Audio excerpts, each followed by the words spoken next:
this is the fourth time now, and I want to show you the mugshot. I'm sure you've seen it, and Yes. it's now on Twitter for everybody to see at Real Donald Trump, at Real Donald Trump on Twitter. What are your thoughts? I mean, we haven't, even though this is the fourth time essentially that it's happened, we haven't seen a mugshot before. What do you think? Well, my thoughts are that the former president is a master at turning lemon into lemonade. I mean, right now, nobody is seriously talking about any other Republican candidate but him. You'll see that mugshot on T-shirts and on mugs and all over the place being sold for profit by his campaign, probably starting tomorrow morning. And you'll also see his polls amongst Republicans, his approval rating amongst Republicans start to go up. He basically said, come on, bring it on. I need a fourth indictment, because his pollsters told him once that fourth indictment came, particularly from a state court, particularly taking a state law and really stretching its meaning to fit the moment, that it would actually help him politically. So it's not damaging him, and that what I think really has Democrats panicking. I actually think behind the scenes they may be panicking, and they're thinking of, well, how do we take this? How do we still inflict damage? Judge Luttig, who I think has lost his mind. I actually really do believe that. Sorry, but listen to what he said yesterday.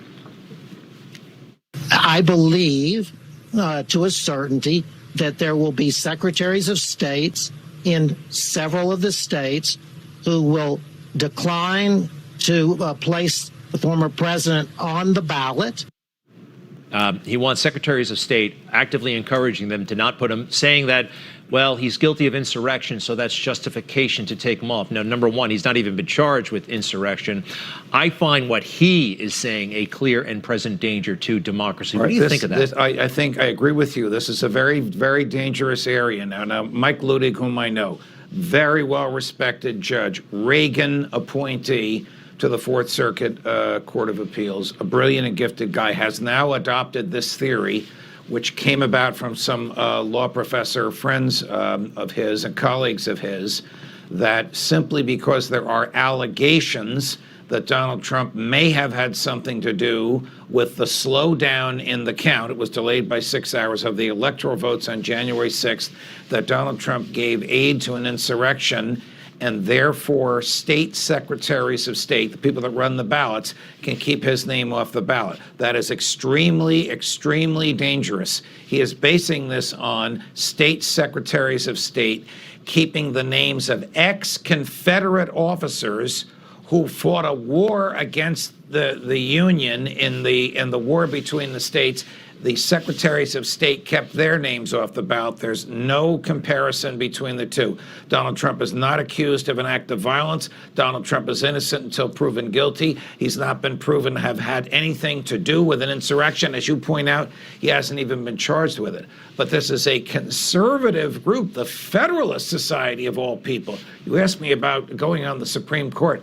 They're the folks that did all the screening for Donald Trump, and two of their leading lights, among whom is Judge Luttig, are coming up with this theory that independent secretaries of state can say, no, because of what you did or didn't do on January 6th, you can't get your name on the ballot in our state. Not going to happen.